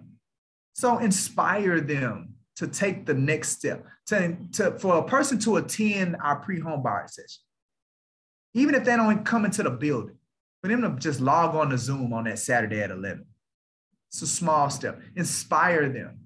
These people that are afraid to buy, or these people that are afraid to, inspire to get a neighborhood activity report, right? Just to allow us an opportunity to provide them a report of the activity, the buying and selling activity that's happening in their neighborhood, inspiring them to allow us to do that for them. That's a small step. Or allowing us to come to their house and look at the house and offer them some insight and advice on what will make it more marketable if they want to put it on the market for sale. It's to take that step to schedule that in-person consultation. That's a small step. So inspire them to take advantage of that. So that's why I said this slide is more important than that, because there's thousands of things that you could do, that you could post on a regular basis that entertain, that inform, that inspire. Hashtags, I don't know, man. I think that's kind of overthinking it too, because I don't know if hashtags work or not. So I'm gonna come back. I think that was it. I'm just being honest. Like, I don't know if hashtags work or not. They say they work, but let me tell you who are the people that's saying they work? The people that own Instagram. They're the ones that's saying hashtags work. The people that own Facebook or Twitter, them the ones that saying hashtags work. But do they though? Like, are people finding me based off of a hashtag that I put in my post? I don't know. Well, Shay say yes. How do you know, Shay? Okay, hold on. Take your phone off mute, Shay, and tell us how you know it works. I'm not a social media person. So when I do go on social media, I search for hashtags. Okay. And a plethora of things come up. All right, so here's my question. You go on social media, you search for hashtags. When was the last time you engaged something that you found from a hashtag, and what was it? Yesterday. All right, what was it? Hairstyles. Okay. Now, did you reach out, like, did you like that person's post? Did you comment on that person's post? Did you hit them in their DMs? I liked it and I sent them a fire emoji. Okay. Through the hashtag? Through the hashtag, yes. All right. So there you have it. And I ended up following them as well. And they picked up a follower. So look, Shay says she worked. Because I don't. Like, when I go to social media, I don't search for hashtags. Anybody else search for hashtags and they engage on people's posts? Yes. Does. Ronielle, you do it? Yes, and it's also easier for like the older people people that's not too familiar in navigating through Facebook. The hashtags are easy for them because it'll pull up when you hashtag and you click on it, it usually pulls up a list of what's close or what's close to that hashtag, and it takes that person right to it. So when's the last time that you used a hashtag, Ronielle, and then you engaged on the post that came up? So I use it all the time because like in my workout group, a lot of times I'll come out of the algorithm, especially when I'm out of somebody's algorithm, I'll just go back to the hashtag or remember the hashtag, and then it'll pull me right back in. And you like their stuff and post on their stuff? Like you follow people? Yeah, it's quick to get to what I'm looking for. And like Shay has said, hairstyles or workout stuff or workout tips or whatever, like a reel that I'm looking for. All right, sweet. Well, I keep putting hashtags on mine. I just couldn't verify if they was working or not. So I guess now I need to keep doing them because they are. Yeah, so show them the information. Okay, let me show y'all the information. All right, so now it says how many hashtags per post. The more you use, the more engagement you see. Now I've heard people disagree with that though. I've heard people say that you should keep on Instagram, you should keep your hashtags between 6 to 8. It's constantly changing. It's my point. But it doesn't say not to use them. Well, I never said not to use them. I just said I didn't know if they worked or not. All right, how to find the best hashtags. Okay. Now, how do you determine it's the best hashtag? How you search it, how it comes up in the search. What does that mean? Yeah, join the chat, Jess. Come here, just sit here. Jess is our digital marketing guru. I need her to be on the microphone. I'm not gonna.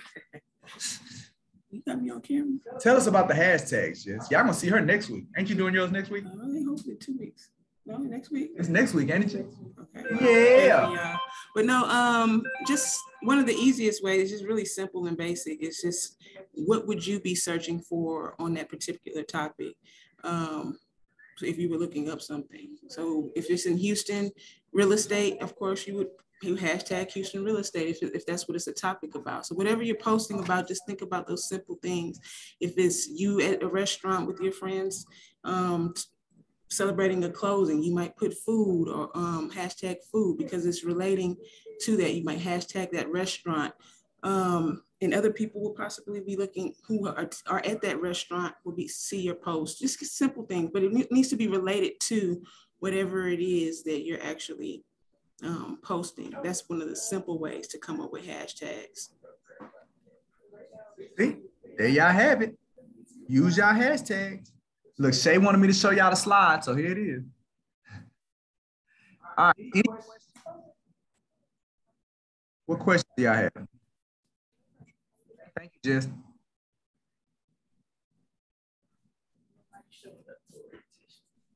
What questions y'all have? Look, Coach Mike, this is Lakeisha. Hey. How y'all doing? I have a question in regards to property. At least gas went down. If it's not listed by our agency, we can't post it, right? Girl, who told you that? I'm asking the question. I want the knowledge. I'm trying to find out. So look, this is how I would approach it. Technically, you should ask for permission. Technically. Okay. All right. Now, what I would do though is I would post it. And if they have a problem with it and they say, I don't want you posting that, take it down, then I'll take it down. But this is what I found in all my years of me, because that's a technique that I did implement. Like before I had any listings, I was promoting other people's listings. What I found is I didn't have anybody that reached out to me and said they had a problem of getting their listing more exposure. Because in essence, that's what I'm doing. I'm providing your listing more exposure with going through my social media database. So I never had anybody come back to me and say that they had a problem with it. So since based off my experiences, and I never had that, and I know it works when people listings and that, like, that's what attracts people, I do it. So, okay. So it's not illegal. It's not illegal. It's not against any ethical guidelines, any of that stuff. But some agent out there that's crazy may get offended because they may have control issues and feel like you should have went through me for you. Like, that may happen, but I had happen. Okay. I just don't want to get in any trouble. Well, I definitely wouldn't stop it. I definitely wouldn't let it stop you. I definitely wouldn't let it stop you from doing it. Okay. Because that's an effective means of, doing stuff and positioning yourself as a real estate professional, showing properties for sale. It's very effective. And then we're not gonna let you get in trouble. So I'm glad you asked. So if any of y'all are out there wanting to do something, but you realize that you have not done it because you're afraid that you're going to get in trouble, then I need you to immediately reach out to me or Dion or somebody and ask us if you're going to get in trouble. And I'm pretty sure 9 times out of 10, especially if it has to do with marketing, 9 times out of 10, the answer is going to be no, you won't get in trouble, right? Okay. Go ahead and reach out to us so you can start doing it. I need y'all to be doing more stuff. Okay? Okay. Gotcha. All right. What other questions do y'all have? And then I'm going to ask y'all some questions. Yeah, I said it. I'm going to ask y'all some questions. Michael. Yes, ma'am. It's Laura. So I wanted to say that if you're a platinum user with MLS, you're able to post other agents' listings and things like that. Absolutely. Through your app or straight, the software will do straight to your social media, right? You can set up, I haven't gone there, but I mean, you can take listings from other people and post them on your social media. Yeah. Even if you're a platinum user. Yeah. Yeah. So platinum user going to cost you $137 a year. Amen. It makes your life easier though. It does.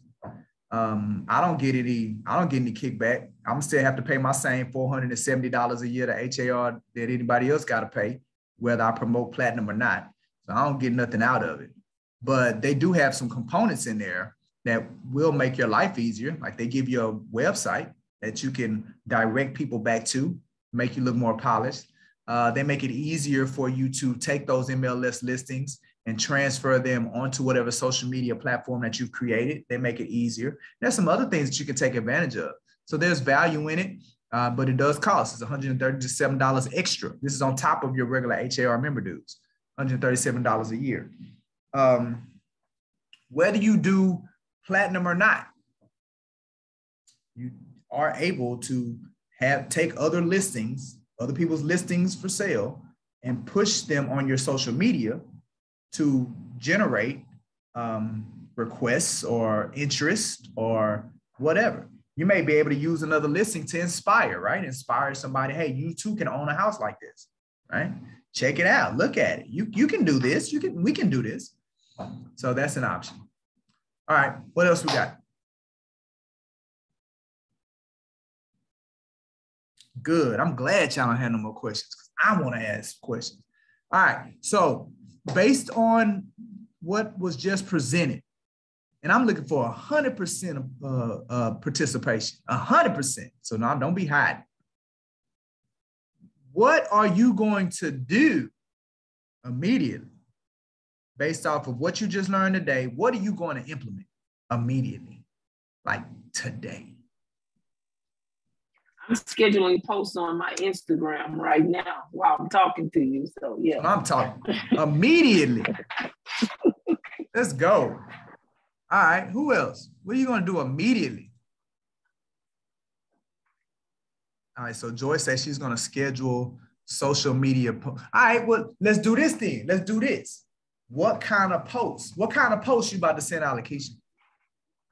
Well, one was one that I scheduled already is about just some tips for the month of August that I found on Canva. I'm using Canva, and it shows about, let me tell you what it says exactly. Go back. What did it say?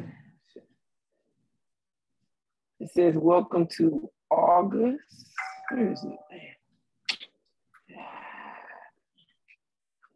Hold on, y'all. Be patient. And then while you finding yours, August Joy says she's organization scheduling tips. Yeah, All it right, says get ready. It says get ready to go back to school, clean, declutter, and organize your car, create fall sports calendars and different things like that that you can do to organize your house for the month of August. Okay. Now let me ask you a question, Lakeisha. Did you do anything on that list? Did I? Yeah. Yeah, I declutter my car every week and get it cleaned out, especially. Yes, I do. So I like a clean car. So now, let me show you how to make that post pop. All right? Okay. Since it's something on that list that you do, that you found works, provide your experience with in this list, right? So you could say something, I did this, it worked for me. You can even take a picture of your car, declutter it. Or it be and not being cluttered, and be like, man, I sure feel free when my car is clean, or something like that. Okay. So what it does is you're informing, right? But you're also inspiring, because you're letting them know, hey, you can do this too. This ain't just information. Right. Okay. Remember those them hair club for men commercials? He was like, I'm not a spokesperson, I'm also a client. That's right. That's right. It's more relatable because they see you implementing the stuff that you're giving out. Okay, gotcha. That's a way to make that pop. Gotcha. Joy, what you about to post? Joy says she's scheduling her social media post too. What you posting? Let's get it, Joy. Let's get it. Come on. No, but what? What are you gonna put on TikTok, Joy? Stop being ambiguous. All right, 2 posts. What? What is you gonna post? It'd be easy if you unmute yourself. She's trying to talk to me in the chat. Girl, turn this mic on, start talking to me. Oh, when she view houses. Okay. Yeah, when I view houses, I'ma just take a video because I've been looking at a lot of houses lately. Yeah, you know what? You're right. You are looking at a lot of houses lately. So what it does is, okay, so, so because Joy is looking at a lot of houses lately, like, Joy, do you feel comfortable telling people why you're looking at a lot of houses? Because it'll really help my point. Yeah, I'm okay with that. Yeah. Okay. Go ahead. All right. So Joy is in the process of buying a house herself, right? Okay. So because she's in the process of buying a house herself, what she can do now is she can take her TikTok audience on with her into the journey of buying a house. And now she can document her journey of what she's doing and the things that she's taking into consideration, so people that are following her can experience what's happening. And she can actually promote that and push that, because guess what? As she packages it right, people that are going along that journey with her are going to start telling other people, like, hey, we got this person on TikTok that's actually going through the process of buying, and she's opening up the window to everybody of what the process is really like, right? And they're going to start telling other people. So her stuff's going to start going, viral, and other people are going to be exposed to it. Because I promise you, there are people out there that are scared to buy right now is because they don't know what to expect. And what Joy is now able to do, and she's going through the process, and she's already doing it. All she got to do is just turn a little TikTok camera on and post some comments about it. And now she's opening up the window for others who may be feeling the same things, who may be experiencing the same things, the same frustrations, the same excitements, the same letdowns, right? Now she's able to push that on TikTok as a way to engage with others to that manner. So now that informs, right? That's information that they can't get on Google. They can't get Joy's home buying experience on Google, right? And then it inspires them, right? Gives them the opportunity to where they too can experience it. So that's a great way for Joyce to use that and create that content that she can post on her TikTok. So she says that that's what she's going to do based off of what she learned today. So good job, Joy. All right. So Raniel, you said you're going to open up a TikTok and a Twitter account. Which accounts do you have already, Raniel? So I have Facebook, I have business Facebook, but I'll change it because it's under EXP. Then, so Facebook, and I have Instagram. So for a while, military, we were not allowed to have TikTok. So the military you saw on TikTok was somebody else's account. Mm-hmm. So, all right, so let me ask you this question. Do you feel like you're maximizing your Facebook and your Instagram accounts? No, now that I did this training, absolutely not. So the notes I took down, which I am going to do is like how you said, to organize this day out for this. And that's easy for me to compartmentalize. I'm definitely going to do that. And so I just have to get used to and come up with the content also, because I just don't want to just be talking about anything. Right. And so that's good. That's exactly what you need to be doing. This is what I would advise.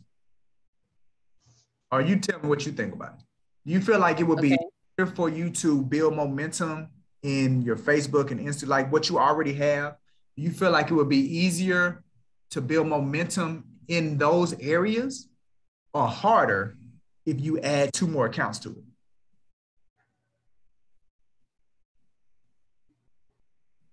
It won't be harder if I add 2 more accounts, because Instagram and Facebook pretty much won. So it wouldn't be too much harder. However, I got to get my footprint here in Houston, because my Facebook and my Instagram is all over the United States from, being in the military. So but that's good though. That's good for you though. No. See, I want you to think of it like this though. Okay. Are you able to make money if somebody buys a house in another state? Yes. Okay. So since you're able to make money if somebody buys a house in another state, why go from you're already in multiple states to try to will it down to 1 state? Because just buying, I only get referral fees. The person, I got to contact another realtor for someone else to buy a house in another state, and now I'm sharing my money. Absolutely. But listen to what I'm saying. I'm not saying one has to be eliminated for the other. Like, I'm not saying, what it sounds like you're saying is that yours is all over the United States. You're going to replace that to where it's localized in Houston. And what I'm saying, I'm not going to replace. I just need to build my Houston following up as much as what I have on just the total following. Absolutely. As a supplement. No, I'm not going to get rid of that. No. All right. So I'm big on focused energy. Right. Okay. I would be careful about adding 2 new accounts when you haven't built strong momentum with the accounts that you already have. Okay, I can do that for a while. No, let me take my little notes. Yeah. So build my momentum first. Yeah, you want to build your momentum, and you want to get consistent in those accounts that you already have. Okay. Once you have that consistency and that momentum in those accounts, maybe you're starting to see some engagement, you're starting to get a little bit of feedback, you're being consistent, then consider opening up the 2 other accounts, because you would have to create the same dynamic with TikTok, and then you'll have to create the same dynamic with Twitter. Okay. And those are accounts that you can't really, like Facebook and Instagram, you can't really mirror. You can take the content that you're posting on Facebook, but you got to adjust it to speak TikTok, and you would have to adjust it to speak Twitter. Right. So now you got to get familiar with how content needs to look, or how it's better received on those platforms. So that's going to be in some mental capacity. So let's maximize with what we already have first before we jump into that. All right. All right. So Clyde said he's going to create social media accounts in addition to Facebook and LinkedIn. So Clyde, are those the accounts? Is Clyde still? Oh, Clyde gone. Is Clyde gone? Yeah, he gone. I had a question for him. All right. Well, good. Let's see. Laverne, you gonna do something, Laverne? Yes, I am. What you gonna do? Listening to you talk about the private Facebook page, I have a Facebook page, a business Facebook page, I guess, with another company I was with, and I need to update that and start posting on it, because every now and then I'll get somebody looking at it, and so I'm just gonna start posting on it, period, because I haven't done it in years, but it's there. How often you gonna post on it? Well, you know, I'm actually one of those people that you were talking about earlier, where you said randomly. And so I'd have to figure out how to time block that into my schedule. I'm not sure. Maybe once a month. Girl, stop. We said 3 to 5 times a week. I know. Yeah. I'm like, look, I'm gonna go back under that person that you said randomly. So yeah, because I am one of the people. All of a sudden, I'll be like, oh, let me do let me just go on screen or whatever. Yeah. So yeah, you would be you posted on Facebook business page once a month. You will be the antithesis of everything that I just talked about. I talked about consistency. I talked about 3 to 5 times a week. So I have written on, I've in black ink on my computer, I have written consistency, and I love not even thinking about when you think you're bothering, when they said just forget it. So that's another one of my quotes I gotta go with. Oh, don't overthink it, and then don't lose momentum, and then don't stop and start. So all of those things I'm going to be working on consistently, trying to figure out how to put them in my day in and day out. Good. All right. But we identified one thing that you're going to get. So that Facebook business page, we're going to post on that 3 to 5 times a week. Absolutely. Because when you was doing it arbitrarily, you ain't posted on it in years. And you know what? Well, the funny thing about it is sometimes I'll post something even on my regular Facebook page, and then I'll get all these people commenting, and I'll be like, oh, I don't feel like just responding to everybody. So I got to work on that. I do. You got to engage with the people now, Laverne. Yeah, I know. I do. Yeah. Talk to the people. I'm going to talk to them. Schedule it. But look, all right. So pick a date or a couple of days and or say pick a time in the morning. That's a good idea. You know, from 8 to 8:30, I'm going to respond to any comments that came on the post. Okay, that's a good idea. And then just schedule it like so Monday through Friday. 8 if anybody comments on a Saturday, all right, well, you'll get to it on Monday. If anybody comments on a Sunday, you'll get to it on Monday. Okay. Friday, 8 to 8:30, or if you want to do it in the evening, 6 to 6:30, whatever. So now you have a consistent time that you go to, and then for that 30 minutes, all you're doing is just responding to comments. Okay, because I was thinking you should respond when they say something, but that's not necessarily the case. Okay. I mean, yeah, you should, but guess what? Nobody lives like that. Ain't nobody got time to just be every time somebody posts or you get a notification like that. Nobody wants that kind of life. Yeah, I don't. don't do that. So I would rather you, even if all right, first of all, don't do that. All right. Second of all, being able to respond to them within 24 hours is a great goal to achieve. Okay. So if you schedule it to where you have that one time every day that you're going to be intentional about responding to the comments that people have made on your posts, and within 24 hours, people are being responded to. And people are okay with that. Okay, got it. All right. Okay, let's see. Laura, what you gonna do? And then we done. Clyde snuck up out of here. I actually on Monday, I did a blog post I'm doing a monthly blog post or starting to Facebook which is already autopiloting some of their blog posts. But it also should be something that I already have a schedule that I set up on Monday as well, where I should be posting 3 to 4 times a week. And I do tend to post here and there, and it's just random stuff. It could be about houses, or it could be about whatever I'm doing in the day. I also don't post too much. I'm a little more private as far as personal stuff. But I know that it's also captivating, at least just for views. So hashtags do work. I do use them, and I actually was told not to make them a part of my captions anymore. I was told to post anything that I'm going to post and then make it a comment with all the hashtags included. So as of now, I've just gotten organized with, my posting schedule, what to post, trying to get so that way it's not so cluttered in my head. Like, what should I post today? I kind of have an idea. That's about all. So so you would be a great case study for me then, Laura. So prior to you getting organized and having a posting schedule and everything, was it? How were your results on social media? How did you feel about it? Like, tell me about it, and then tell me, how do you feel now?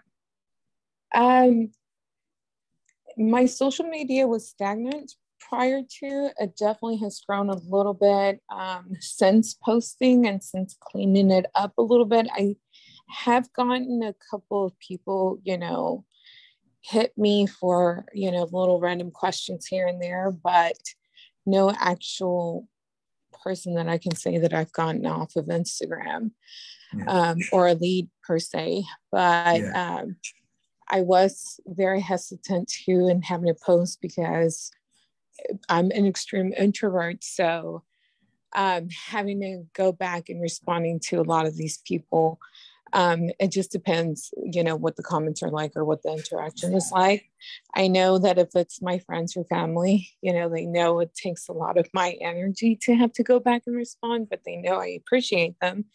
So, through text messaging, I'll say thanks to everybody as opposed to going back and spending time that I could be using to, create something or follow up on work and things like that. So at least my family and friends that do comment or that repost me or do things, to support my business, at least I don't have to respond to those. So again, it saves me time, but the few others that I don't know, it just depends. Like, I'll look at their profile. If it's somebody who's legit, then I'll probably respond. But a lot of it is also just bait from social media as you're growing. So did you okay, and have you found it to be easy to execute and not as overwhelming now that you've gotten organized? Now that I've gotten organized, it is easier to just, kind of get up there and post a little more or even interact with people a little bit more. The creativity part is still what gets me. It's still very difficult to come out with posts, but because you are able to use hashtags and you can get other inspiration from other people. I mean, it's so easy to just go copy and paste. I've also been doing that with Reels as of lately. Hi, I don't how know. you doing? Hey, Alabama, how you doing? I'm good. What you? I don't know how to create a reel just yet, but there are templates as well that you're able to use off of Instagram, which is what I've been using. So, and when I do post more reels, I do get a lot more interaction than when I post regular stuff too. So, yeah, that's all. All right. Well, good stuff, man. Laura, I sure appreciate you sharing that with us. All right. Do we have any other questions before I sign off? All right. Well, y'all get out there and get to work, get active, right? Start doing, and let's get this money. Yay. Right? Ain't nobody scared of no recession. No.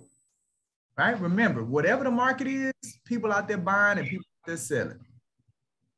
Go find the buyers, go find the sellers, and let's live out these dreams utilizing our real estate license. All right. All right. I'm looking for you all to be on my calendar for coaching. So don't disappoint me. Okay. All right. Talk to y'all later.